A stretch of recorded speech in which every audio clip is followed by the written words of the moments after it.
So I play around with linguistics a lot, especially with my clients, and I there's this thing I thought of like the word should, right? That's one of the words that we pay attention to linguistically, right? Because that alone that word alone just breeds depression and anxiety. Like when you really think about it, right? um, this should have happened. It should have went down this way, right?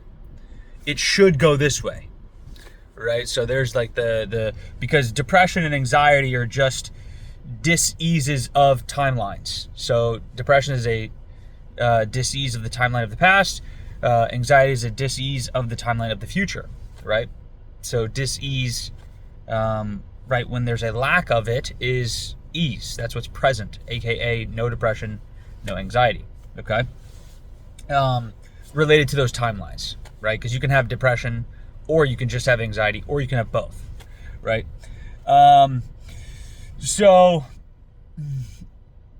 I think I think the only, even there is like a rule, which is just not, it's just not true. So I actually don't know how to say this correctly linguistically, but I'm going to say it anyways to just get the point across.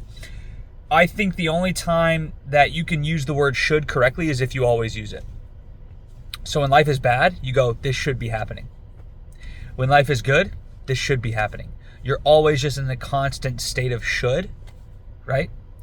And I think that's the only way you can actually apply it correctly linguistically, which really reveals a lot, right? I don't even like talking about linguistics on here, because then someone who hasn't done the work can just really study linguistics. I mean, it will always eventually slip, right? Your subconscious will just eventually, especially when you get triggered.